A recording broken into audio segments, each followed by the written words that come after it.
The founders of Patagonia are giving away all of the corporation's profits. But is this giveaway truly motivated by charity, or is this just another billionaire tax saving strategy? Today, on The Goodness of Wealth, we're going to dive into the tax implications of the Patagonia giveaway. So let's get into it. If you haven't heard, the founders of Patagonia are transferring 100% of the corporation stock to entities that will use their resources to help fight the environmental crisis. Per the founders' letter, here's how it's going down.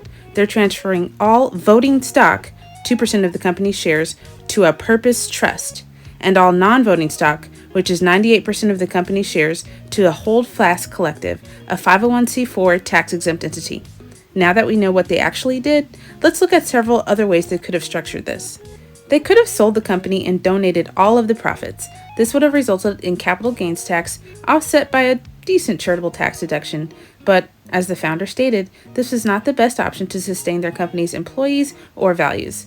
They also could have made a 501c3 private foundation the only shareholder. This would have ensured profits went towards charitable grant making, but private foundations have strict rules when it comes to lobbying, self-dealing, and other restrictions. At the end of the day, the founders believed transferring most of their stock to a 501c4 was the best fit for their company. So, what's a 501c4? Well, the definition is vast, so for the purpose of this video, just know 501c4s include organizations that operate exclusively to promote social welfare.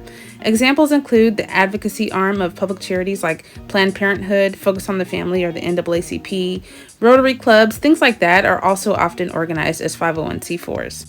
Alright, when it comes to tax, here are a few things to note about 501c4s. First, donations to 501c4s are not tax deductible, so Patagonia does not get a tax deduction for the stock transfer. Another thing is, 501c4s are exempt from income tax. That is, unless they incur something called unrelated business income. If there's no unrelated business income, investment income or capital gains within the 501c4 will not be taxed. Another thing, transfers to 501c4s are exempt from gift tax, so the founders will only pay gift tax on the 2% of the stock that was transferred to the Purpose Trust.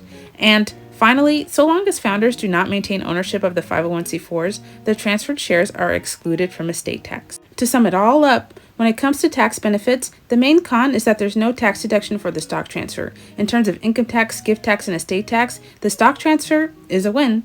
But was tax the motivating factor? Well, here's one more important fact about 501c4s.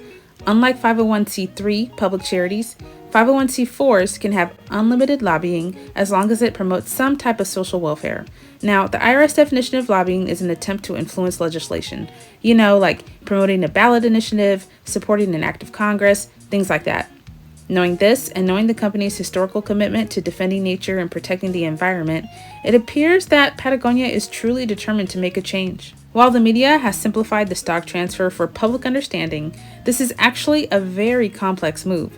Patagonia could have transferred the ownership in a more simple way, but the founders were determined to maximize impact. And you know what? They aren't the only ones.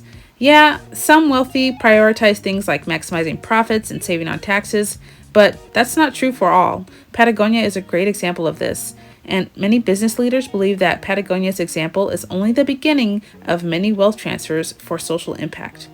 Alright, that's all for now. Hope you learned something. Thanks for watching.